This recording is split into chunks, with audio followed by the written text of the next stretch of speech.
भगवद गीता अध्याय 3 श्लोक 1 से 5 तक। भगवद गीता अध्याय 3 कर्मयोग। भगवद गीता का तीसरा अध्याय कर्मयोग कहलाता है। ज्ञान श्रेष्ठ है या कर्म श्रेष्ठ है, इस भ्रम में पड़े अर्जुन को श्री कृष्ण स्पष्ट मार्ग बताते हैं। इस संसार में कोई भी कर्म किए बिना नहीं रह सकता, लेकिन कर्म करते हुए फल की इच्छा नहीं रखना, यही सच्चा योग है। स्वार्थ से किए गए कार्य बांधते हैं, परंतु ईश्वर को समर्पण भाव से किए गए निस्वार्थ कार्य मन को पवित्र बनाते हैं और मुक्ति की ओर ले जाते हैं। जिम्मेदारियों से भागना नहीं, बल्कि कर्तव्य को पूजा समझकर निभाना ही कर्मयोग का मुख्य संदेश है।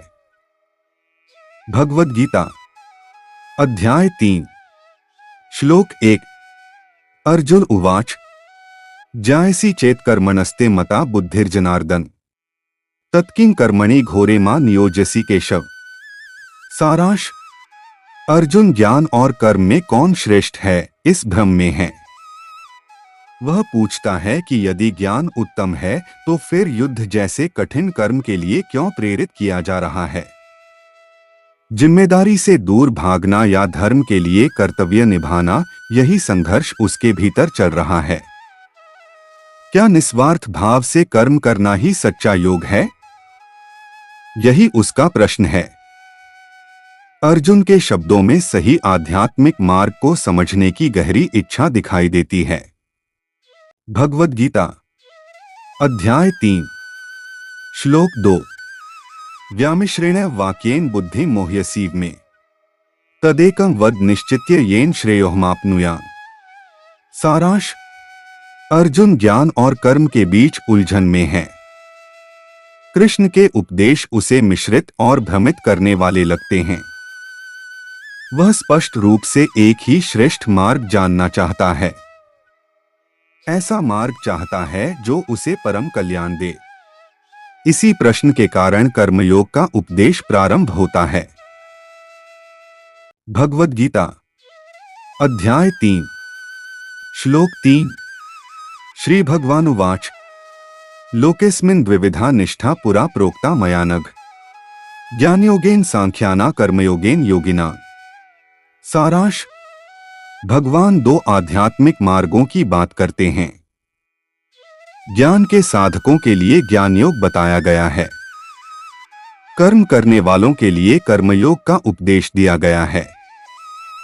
दोनों मार्ग मोक्ष तक पहुंचाते हैं, पर स्वभाव के अनुसार मार्ग चुनना आवश्यक है।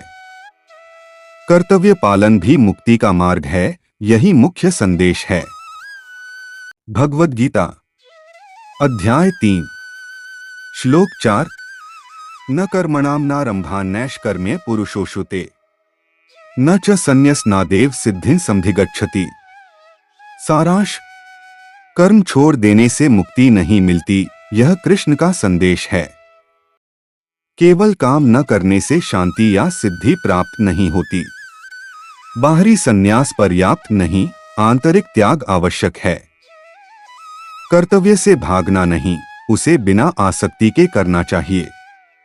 कर्म में रहते हुए भी मुक्ति पाना संभव है, यही कर्मयोग की ताकत है। भगवद गीता अध्याय 3 श्लोक 5 न हि कश्चित् क्षणमपि जातु तिष्ठत्य कर्मकृत् कार्यते ह्यवशः कर्म सर्वः प्रकृतिजैर्गुणैः। सारांश। मनुष्य एक क्षण भी बिना कर्म के नहीं रह सकता। प्रकृति के गुण हमें स्वाभाविक रूप से कर्म करने के लिए प्रेरित करते हैं।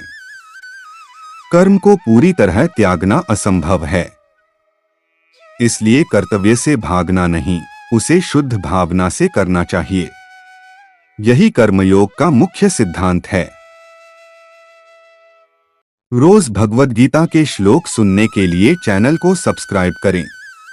अगर आपको ये श्लोक पसंद आया हो तो लाइक और शेयर जरूर करें। जय श्री कृष्ण।